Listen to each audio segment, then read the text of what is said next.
he now has to deal with this very, very difficult later game situation. Right here, we see all the Zerglings popping in there.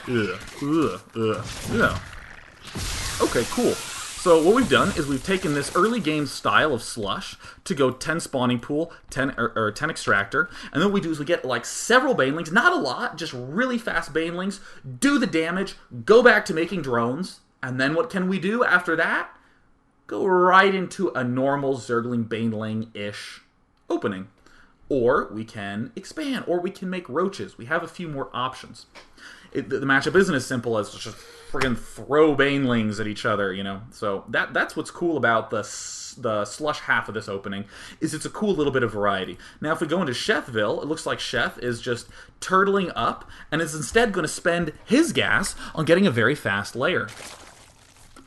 Yes, Banelings are one of those units that can really turn tides, but if we have plenty of spine crawlers and we can close off enough spaces and we have some Zerglings to block in the way, we can stay alive, and again, all that gas we didn't spend on Banelings, we can spend on the Spire. I mean, coming back here to Slush, look at Slush, there's no way he could have possibly gotten a layer. Only now does he have enough gas to afford that layer. Only now, and of course, Chef managing to pull ahead. It's not just straight up Zergling Baneling. It really is not. There are ways to progress the matchup forward. Sometimes you'll be playing a War of Chicken. I don't like playing Chicken. I like playing Starcraft. Yeah. And of course, this is awesome. If you turtle long enough and you can get your layer up, you can always re-scoot your spine crawlers up to your Wamp. And look, he's walling off his Wamp. And just making some more spine crawlers. Excellent. Fantastic. And then Mutalisks come up. And I'm going to spoiler it for you by not actually telling you anything. It's my daily. I do whatever I want. So we're actually going to go take a look at a second game. Because, again, in the last two dailies, especially the 2 dailies ago one, that's apparently like corrupted 37 minutes and I still need to fix.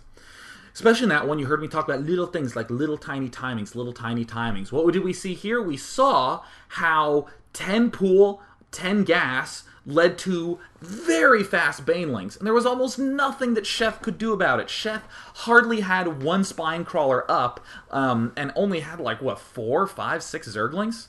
Or actually 4 or 6 Zerglings. I don't know what sort of egg is just churning out one Zergling just to be a douche. But I mean, like, we got the chance to see, wow, that you can really get a good window in there, where if you come with 2 Banelings from either side, you can just roast a bunch of drones that are trying to run away.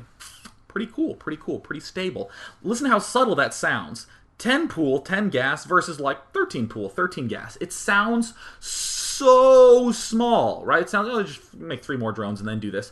But it ends up later on causing huge, gigantic differences. One, namely, being that Slush has been unable to get a layer up. He really hasn't gotten the chance to get a layer, and holy cow, Sheth has gotten the layer. And what's happening to Slush after this? Well, he's going into defensive mode because he committed so much to that early pressure. He committed quite a lot. And that ended up biting him. So, of course, I'm going to log in. I'm going to make sure that I am, in fact, set to busy mode. Yeah, so, of course, let's go to another game on Metalopolis. Or, excuse me, and by Metalopolis, I mean Lost Temple. That's an interesting California dialect I'm using right there. And we're going to take a look at yet another Zergling Baneling opening. And again, we're going to see how that slight, subtle adjustment of the Zergling Baneling leads to something quite different.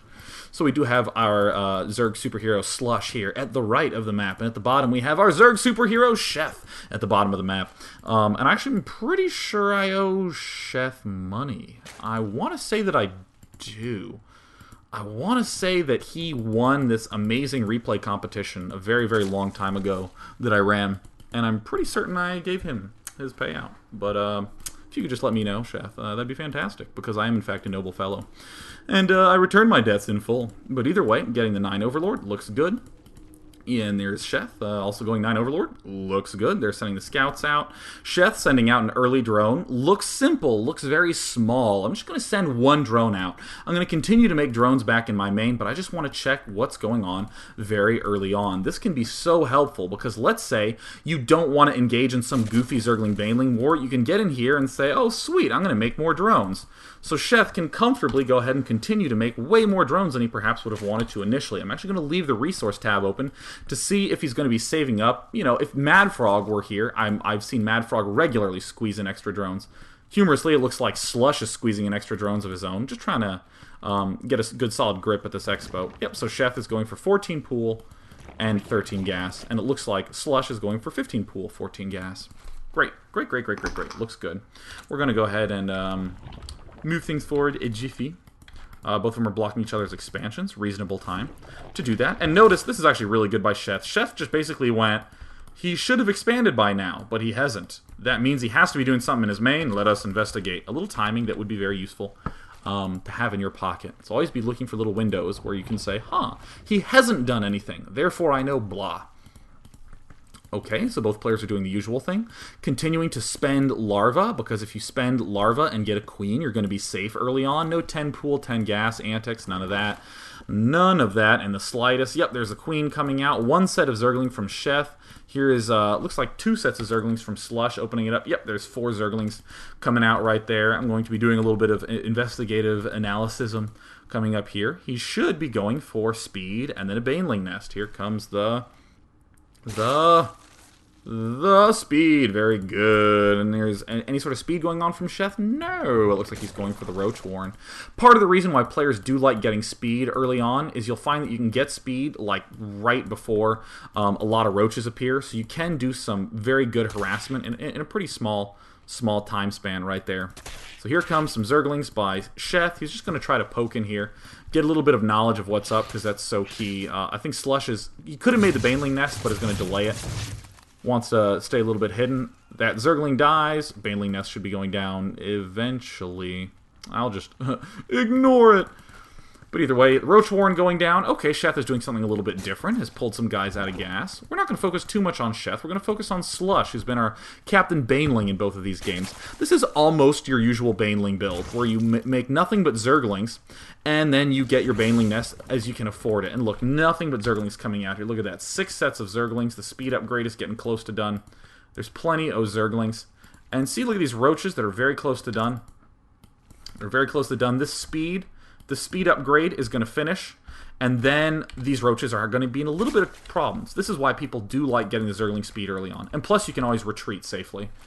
Speed always lets you retreat. You are allowed to be aggressive if you have speed. So now, Slush has speed. He can kind of run around. Not that many Roaches. Only 4. Can do a little bit of damage. Now, I just want to state for the record... Getting just a dash of Roaches and then getting the lair immediately is a pretty cool way to go for Mutalisks. You just have to make sure you get the second geyser really quickly so you can have enough gas to get them. And the one big warning is you gotta have a really close eye with this Overlord on the amount of Zerglings that are popping out, or else you will get overrun at your ramp very, very, very, very easily. So Slush pulling back here. Oh, cool. Morphing some Banelings here. Morphing some Banelings down here. Just trying to do a little bit of harassment. Now, in the last game where you saw Zergling Baneling, similar style. I actually want to go to this production tab. Look at Slush. Still making Zerglings. Very similar to the last game. Once Slush had the ability to make Zerglings and Banelings, that's all he did. He just made Zerglings and Banelings and pretty much nothing else. And by the way, here's just a really good harassment. 1, 2, bam, getting 3 drones. Running around here, trying to pick off some more drones, getting the weakened ones. Perfect. Oh, yeah. Oh, my God, that's so good. Tasty. Now, notice, looked kind of similar. I think there's, I'd probably say 3 big differences. The first one is that there's a lot more Zerglings this time, so it's harder to sort of just focus on the Banelings. Second big difference is that timing-wise, Chef had a little bit more breathing room to get some stuff up. The third big difference is that there's actually Roaches out now. But all in all, still, it was 2 Banelings from either side crunching in. Very similar to what we had before, but now look at this mid-game state. Now look at the differences that we're going to encounter. Coming to this income, suddenly Slush is ahead in the worker count. He has a little bit more flexibility. He does have to suddenly worry about Roaches, as opposed to the other game, where it was Slush evening out the drone count, and then not really having to worry about anything. But yeah, so now Chef is going to mount a big counteroffensive with his Roaches that, of course, doing, I don't know, some sort of waltz on over to the opponent's base. And Chef has this layer up, can't really do anything with it. In both circumstances, it seems like if you get some Banelings up, and you pinch in there and do a little bit of damage, there's this halt, there's this standstill for whatever his original intentions were. This layer is not getting to do anything. In the last game, Chess's entire economy wasn't getting to do anything. He just did not have that many drones. And I wouldn't necessarily say one is better or worse than the other. It's just a little bit of preference. Now, Slush, I think we could have done without these spine crawlers. I think you could have gotten, just one and been okay. Or done some big counterattacks and, put the hurt on. But Slush has a lot more freedom. He has a lot more flexibility. He has plenty more drones. Plenty more. And I just think that's always sort of cool when you see just this sentence, right? Oh, Zergling Baneling. Oh, that's all it is in this matchup. When really there are so many different ways to do it that you still end up with the same variety anyways. It's kind of like if you're playing chess and you're just like, oh, knights and bishops. Oh, they always move the same. Man, the person in this story is such a downer. And it can feel that way until you start just really trying to focus in hard on these little details, and suddenly you realize, wow, do those have huge effects. Those are so big. Like the fact that the way the economy works and changes in both games, that's kind of cool. And if I may pontificate further, of course I can. It's Thursday. Oh, best day of the week. In the first game, I would have preferred to see from Slush a little bit more exploitation of the economy. I would like to see a little bit more exploitation of the fact that he hammered him down, so that way he could get ahead in just drones. That's kind of what I would have liked. And in this game, I kind of would have liked our good friend Slush to do a little bit more with some tech, because with all those extra drones, he could have had a little. He actually does have a little bit extra gas that he can play around with, or he could get an expansion or something like that.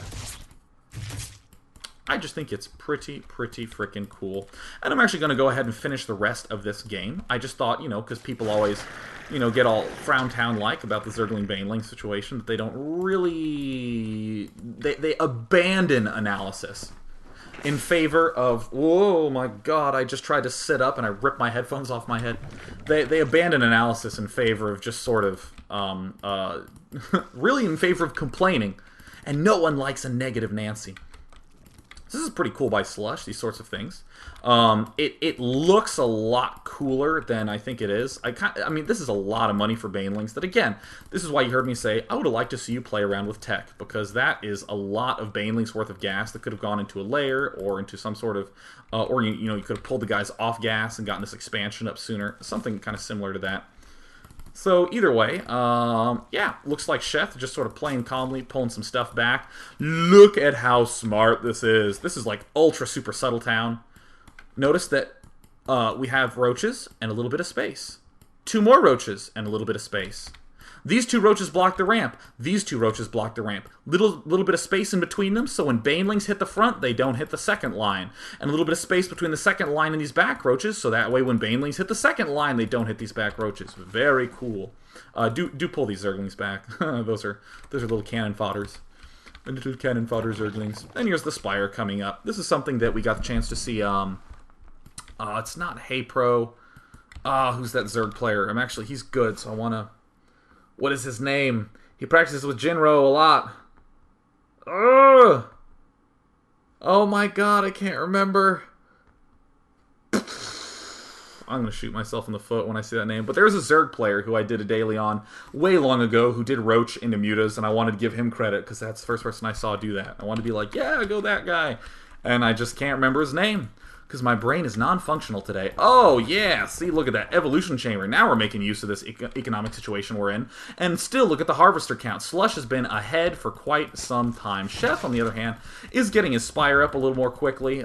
Slush, a little bit behind. Slush overall has the bigger army, but this is exactly the problem that you encounter when there are roaches on the map. This army, I personally think, I like more than this army that Sheth has, but because Sheth is just hanging at his ramp, he's fine. Nothing bad can happen to him.